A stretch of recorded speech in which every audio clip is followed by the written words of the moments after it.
আজকে আমরা দেখব রাসবেরি পাইয়ের মাধ্যমে কিভাবে ডিসি মোটরকে কন্ট্রোল করা যায়।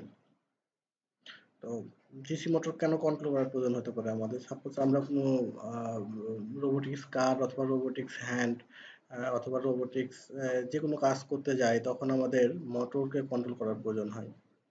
সেজন্যই আমরা রাসবেরি পাই বা এই ধরনের যে কোনো কন্ট্রোলারের মাধ্যমে এই মোটরগুলোকে কন্ট্রোল করে থাকি। তো আমরা আজকে যে প্রজেক্টটা করব সেটা একটু সার্কিট ডায়াগ্রামটা দেখে আসি।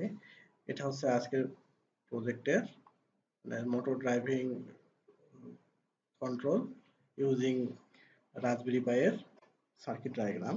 এখানে আমরা যে জিনিসগুলো ব্যবহার করেছি সেটা হচ্ছে একটি মোটর আছে, রাসবেরি পাই, একটি লিপো ব্যাটারি ও একটি L29N মোটর ড্রাইভার।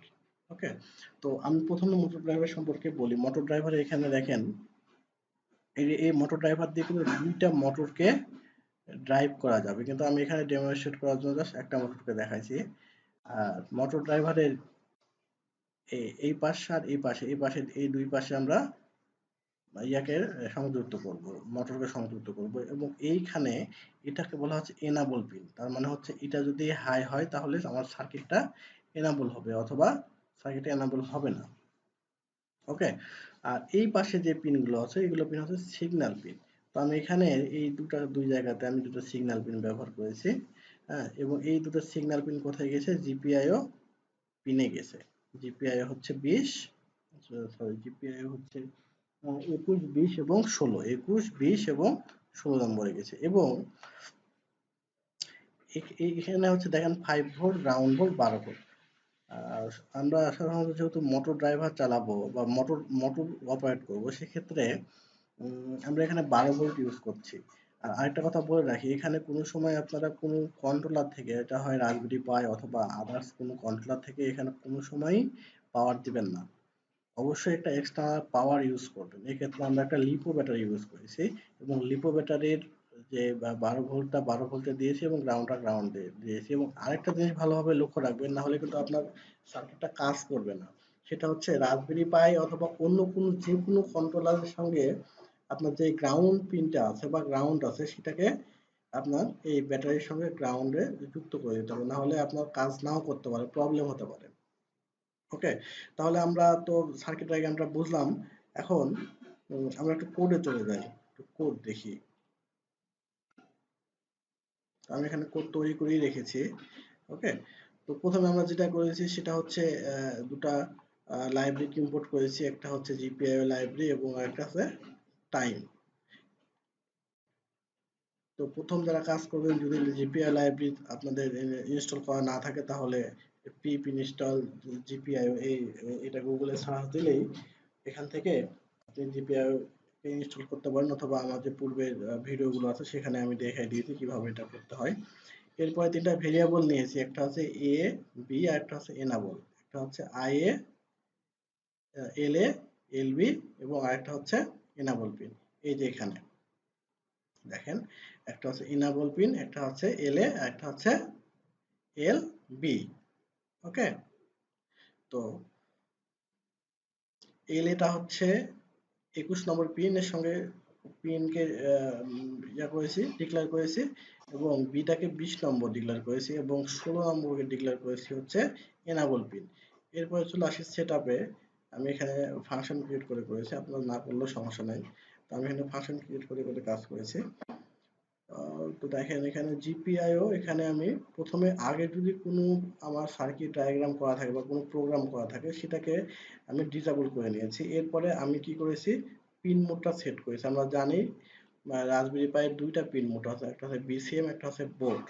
আমি পূর্বের ভিডিওতে এই বিষয় নিয়ে বিস্তারিত বলেছি। এরপরে আমরা কি করেছি, এই পিনগুলোকে সেট আপ করে নিয়েছি। ইনপুট হবে না আউটপুট হবে, আমরা যেহেতু আউটপুট হিসাবে ব্যবহার করব সেহেতু এটাকে আউটপুট হিসাবে ডিক্লেয়ার করেছি। এরপরে আমরা লুপে চলে আসি। লুপে আসে দেখেন আমি এই প্রথম এই মোটরটাকে হাই করেছি, মাঝখানেটা লো করেছি এবং এনাবলটাকে কিন্তু হাই করেছি। এনাবলটা যদি লো থাকে তাহলে কিন্তু আপনার কাজ হবে না। হ্যাঁ,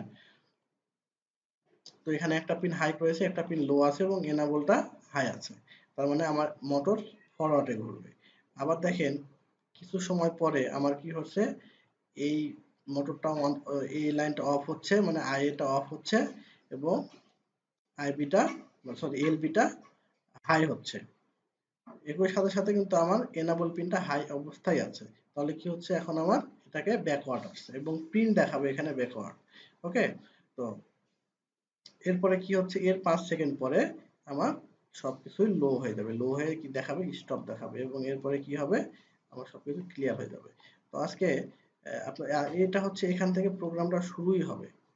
হ্যাঁ, স্টার্ট প্রোগ্রাম হেয়ার, প্রথমে সেট আপে যাবে, এরপরে এখানে আপনার লুপে যাবে, এরপরে ডিস্ট্রয় হয়ে শেষ হয়ে যাবে। ওকে, তা আমি এখন রান করে দেখি কি অবস্থা।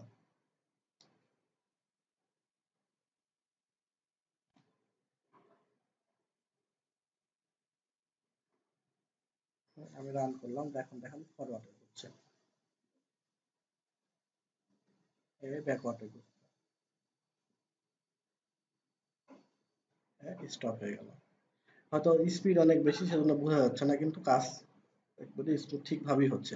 আরেকটা কথা, আমরা এই মোটর ড্রাইভারটা কেন ব্যবহার করছি এখানে, মোটর ড্রাইভারটা ব্যবহার করার আরেকটা কারণ হচ্ছে এই মোটরকে স্মুথ ভাবে অপারেট করার জন্য আমরা এটা ব্যবহার করছি। অনেক সময় দেখা যায় যে আমার পিডব্লিউএম এর প্রয়োজন হয়, অর্থাৎ আমার হয়তো দেখা যাচ্ছে যে স্পিড কমা বা বাড়ানোর প্রয়োজন হয়, সেই ক্ষেত্রে আমরা অন্য কোনো সিস্টেমে এত স্মুথলি কাজ করতে পারি না। সেজন্য আমরা এই ধরনের মোটর ড্রাইভার গুলো ইউজ করে থাকি। এবং আমি আরেকবার রান করে দেখাচ্ছি যে ফরওয়ার্ডে যাচ্ছে এবং ব্যাকওয়ার্ডে আসছে এবং স্টপ হয়ে গেল। এই ছিল আজকের ভিডিও। যদি কোনো জানার কিছু থাকে বা প্রশ্ন কোনো কিছু থাকে তাহলে কমেন্টে জানাতে পারেন, অথবা আমার সঙ্গে যে কোনোভাবে আমার সোশ্যাল সাইটগুলোতে যোগাযোগ করে জানাতে পারেন যে আপনার কোনো প্রবলেম হয়েছে কিনা। আজকে ধন্যবাদ সবাইকে।